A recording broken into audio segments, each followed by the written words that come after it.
ஒரு 2 நாளைக்கு முன்னாடி பிரதமர் மோடி அவர்கள் ஒரு நிகழ்ச்சியில் பேசும்போது இந்த இந்தியர்கள் தங்கம் வாங்குறத கொஞ்சம் குறைக்க வேண்டும், அது மட்டும் இல்லாமல் எரிபொருள், அதாவது அந்த போர் சூழல் காரணமாக நமக்கு எரிபொருள் தட்டுப்பாடு இருக்குது, அதனால் எரிபொருளில் வாகனங்களுக்கான எரிபொருளையும் கொஞ்சம் கம்மியாக யூஸ் பண்ண வேண்டும் அப்படின்னு சொன்னார். எதுக்காகனா அங்கேருந்து போர் இருக்கிறதுனால அங்கேருந்து நமக்கு வர வேண்டிய அந்த கச்சா எண்ணெய் உள்ளிட்ட பொருட்கள்லாம் வரல.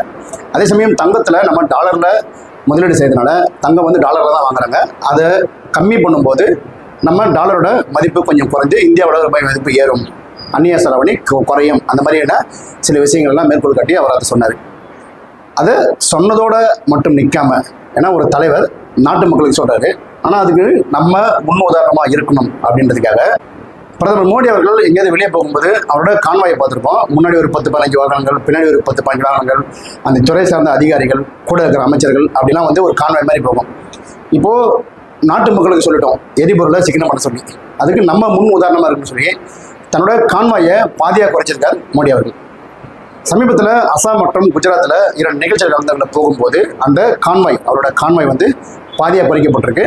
அது மட்டும் இல்லாமல் அந்த குறைக்கப்பட்ட பாதி கான்வாயிலையும் பெரும்பாலான வாகனங்களை எலக்ட்ரானிக் வாகனமாக மாற்ற சொல்லியிருக்காரு.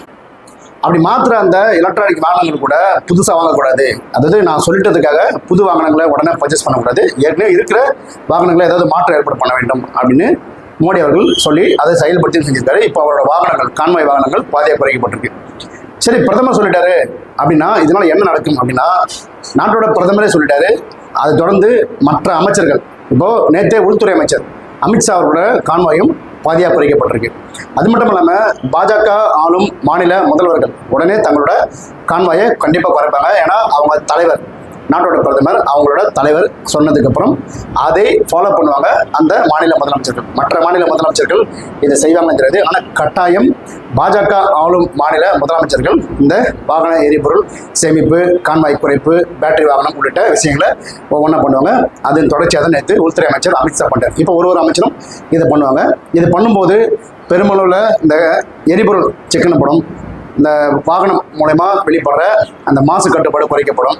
இது வந்து ஒரு முன்னுதாரணம் தான். இப்போ மோடி அவர்கள் குறைச்சிட்டு தான் உடனே மாசு கண்ட்ரோல் ஆகிடுமானா இல்லை, ஆனால் இது பரவலாக இதுக்கான வேலைகள் நாடு முழுவதும் செயல்படுத்தப்படும் போது அந்த வாகன எரிபொருள் சிக்கனம், ஸோ ஒரு விஷயத்தை சொல்லி அதை செயல்படுத்துறதுல மோடி அவர்கள் முன்னுதாரணமாக இருக்காரு. முடிஞ்ச அளவுக்கு நம்மளும் இதை ஃபாலோ